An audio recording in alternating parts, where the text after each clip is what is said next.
下面第3部是讲修行。用那个咱们讲半月多钱呢？让今马特你准多办了，吃咱头我呢就比较咱都娘了点几个娘种呢，也就是说，就能传讲或者说是在学术上就千经万论，就很多很多的这些论点呢，他可以会讲，可以会说，就什么都很精通一样。但如果你没有很好的修行的话呢，就像鹦鹉学舌，鹦鹉给它叫一句，它也会重复一句，就是非常聪明。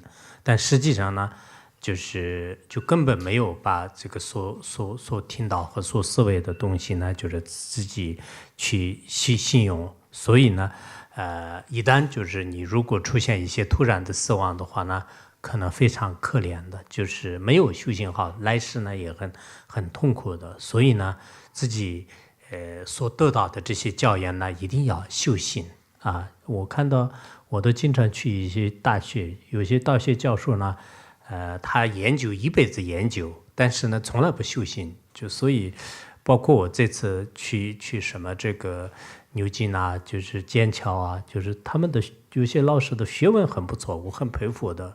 但是呢，因为一辈子是学术的这种研究啊，就是所以说我有时候觉得说啊，这些人也死的时候呢，跟我们凡夫人一模一样的，肯定很痛苦的，很可怜的，就是也有这种感觉。但是我们很多人呢，可能所学到的一定要去修行，所以法王的这句话呢，就是要求大家不要天天的学术和理论，就是应该是要实地去修，否则的话呢，自己的这种相续跟这个法呢就不相应。And so the 8th verse is about meditation. So we know a lot of people, when they study the Dharma, they kind of like study that in a more like an academic research way, very theoretically. And if in that way, it's just like, parrot. When people see something, they can repeat it. That's something looks like exactly people who study the Dharma, but that take that into their heart. They just listen to that, think about it, and then repeat it. They don't know exact meaning. It's not just the literal meaning. They have to take that into their practice, into their heart, to really apply those theories and their understandings into their practice. That's something very important. If we do not do that, then when death arrives, then you will find you have nothing you can use to face death. And if that happens, you will feel very miserable, and your lives to come will also only be very suffering. So I think it's very important for us to practice, to apply what we have already learned into our practice. Like when I met a lot of university professors, they spend their entire life in their research, especially those who are doing research in Buddhism. They are really studying Buddhist texts, but they never practice, they never do meditation. Like this time I went to Oxford and Cambridge. Some of the teachers or professors, their academic research is amazing.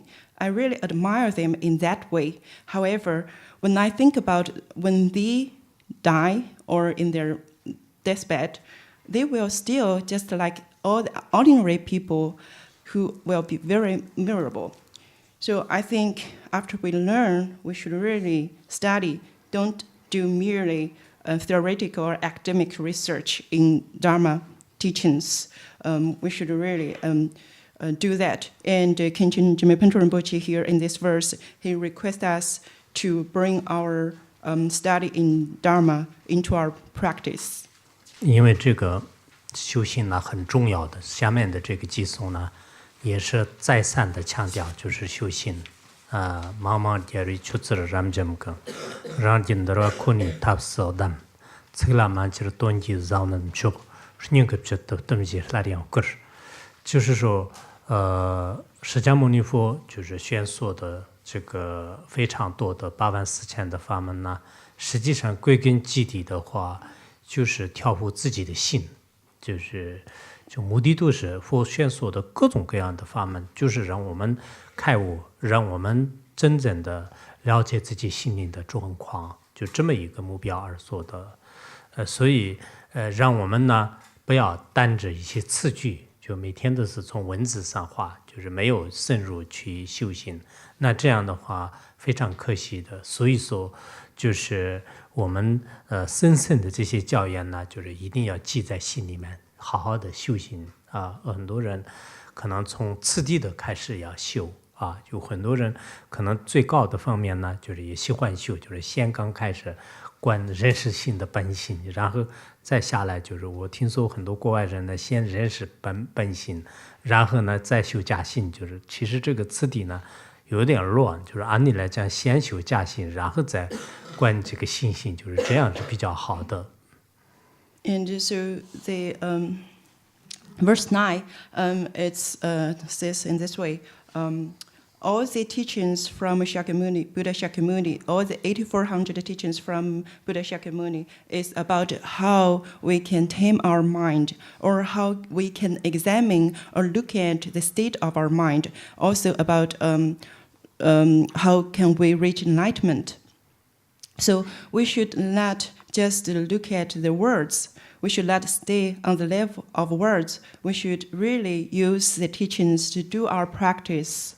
So for this kind of very profound teachings, we should take them into our heart, memorize what's the meaning of that, and then we can do practice on it.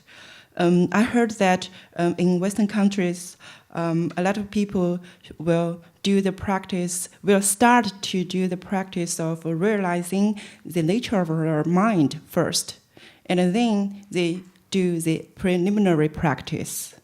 I think this is not in order. This is not the stage of the path.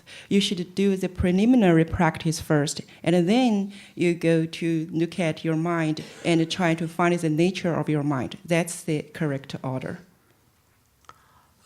下面是因为前面就是整个次第吧，就是他讲的基础。下面是真正的修行，怎么修行呢？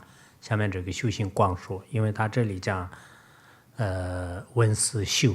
那这个修行的方法呢，下面就是前行、真行、后行，就这样来修，就是修无上大圆满的话。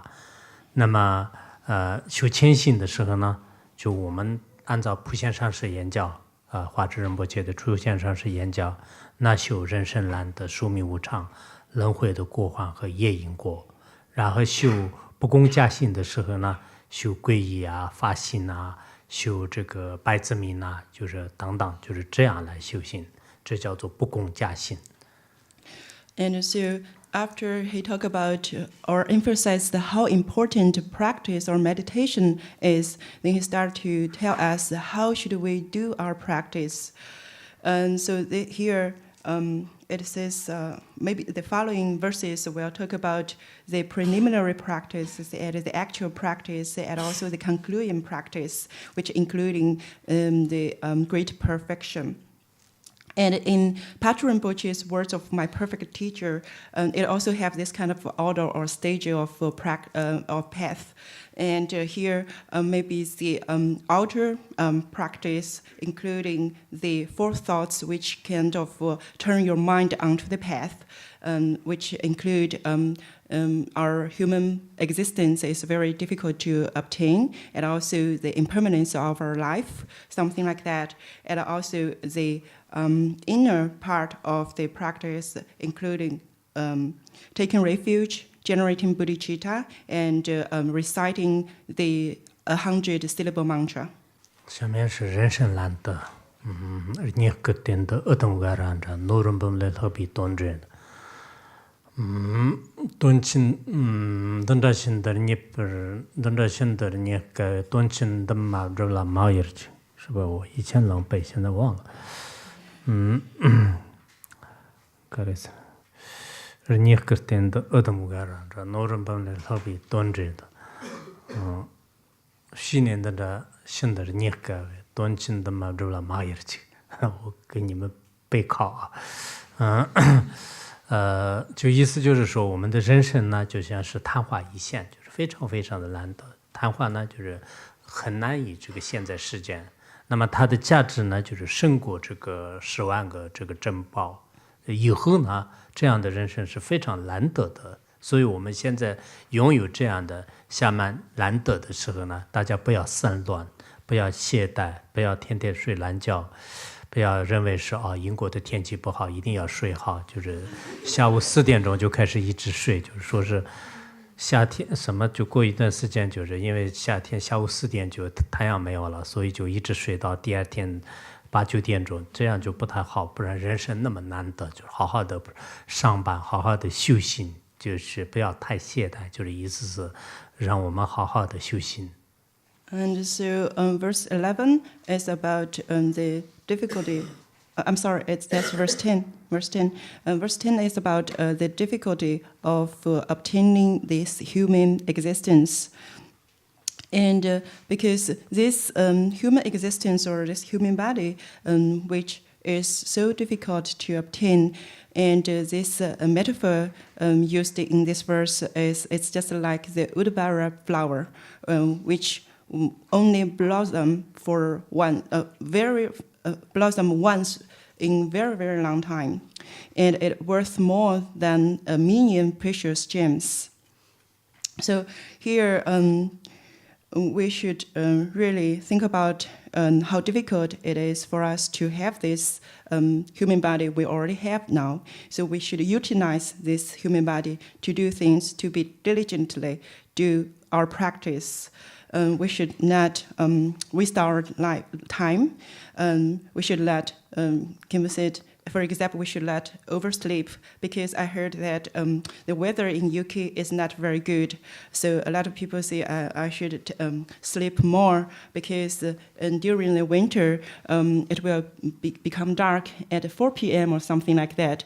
So don't plan to sleep from 4 p.m. from one day and then until 8 or 9 a.m. the next day. Don't do that, and that is not good. So we should really make good use of this human existence that is very difficult to obtain.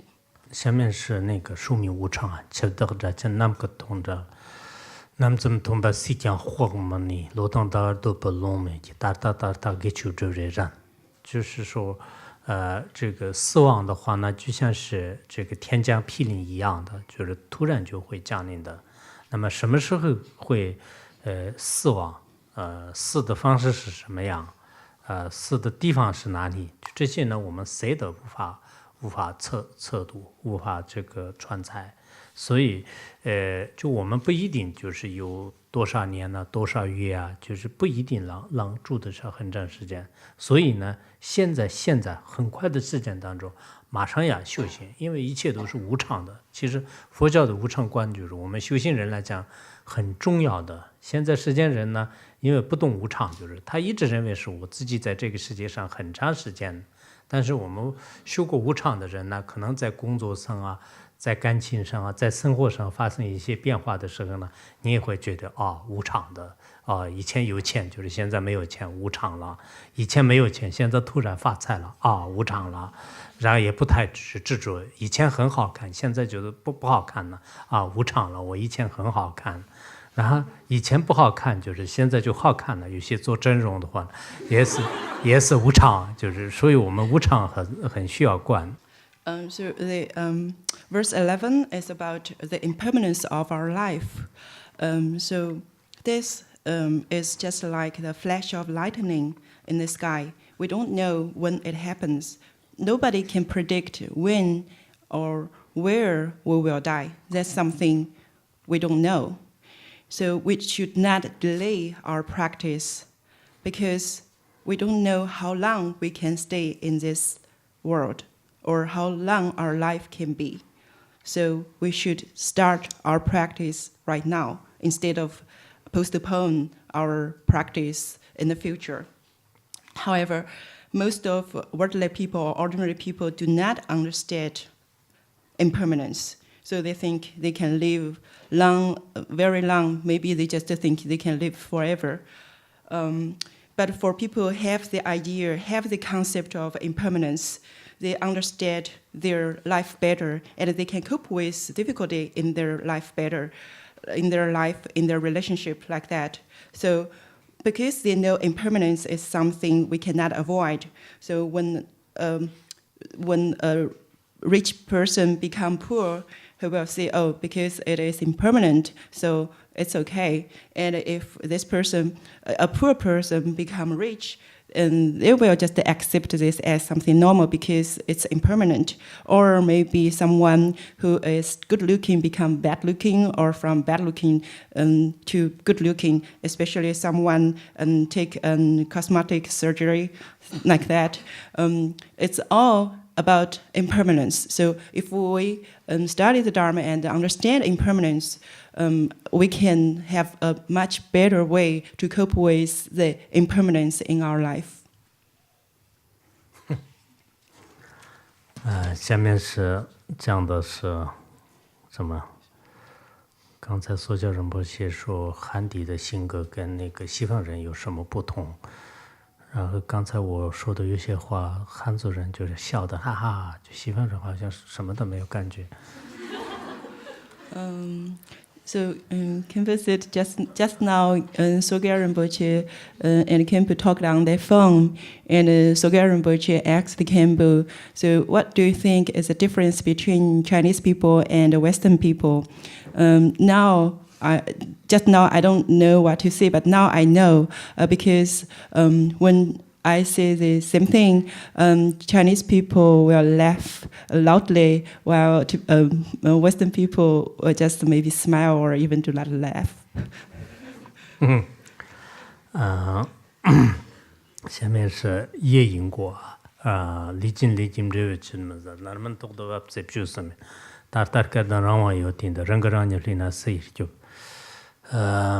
那么我们终身塑造的业呢，永远也不会耗尽的。一旦这个因缘成熟的时候呢，谁也没办法改变的。所以我们现在自由自在的时候呢，一定要不要欺骗自己，不要造恶业。如果自己造恶业的话，谁也救不了。就像关在监狱里面的话呢，可能谁也没办法的；堕到地狱当中的话，谁也没办法的。所以这个相信业因果是佛教当中非常重要的一环。So verse 12 is about the law of cause and effect, or karma. So when we see karma, we also see that like action. And when we already conducted an action or commit some misdeeds, this misdeeds or this karma will not exhaust by itself. So if you already conducted that, then the effect will be bound to come out. You have to suffer that. You have to experience the effect of that action. So when we have the freedom to do not deceive ourselves, we should not commit any misdeeds, because if you commit misdeeds, then suffering is waiting for you. It's just like in prison, you have nothing else to do. If you do bad things, if you commit misdeeds, maybe you have to be born in hell. So that's a similar thing, like when people are put into prison, and their life will be miserable. 下面是轮回的过患，所更可是等我的学者呢，占把咱们的娃说有你呢，让一得给理生活动物，现在引起让他专门做。我们轮回当中的，比如说地狱啊、恶鬼啊，个别的一些痛苦，如果仅仅是意念，或者是听到，或者是看到一些画像的话呢，就是毛骨悚然，非常害怕，就是非常可怕的。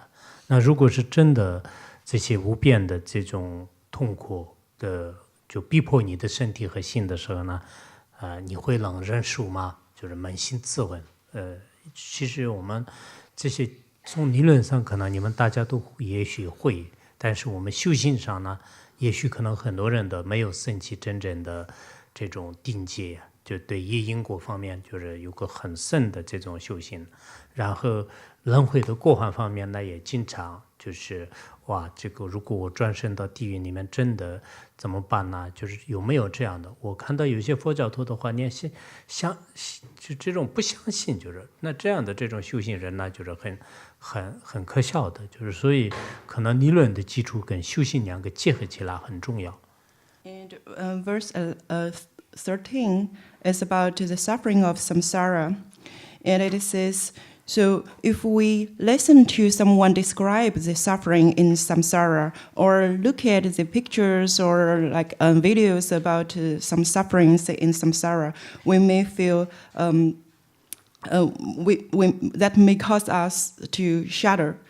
However, if you have to experience those sufferings by yourself, then you can imagine what's going to happen. So you should ask yourself if those sufferings that you know or you listen to or you saw have to happen on your own, what will you feel like? So you can just imagine that or visualize that to feel that in that way.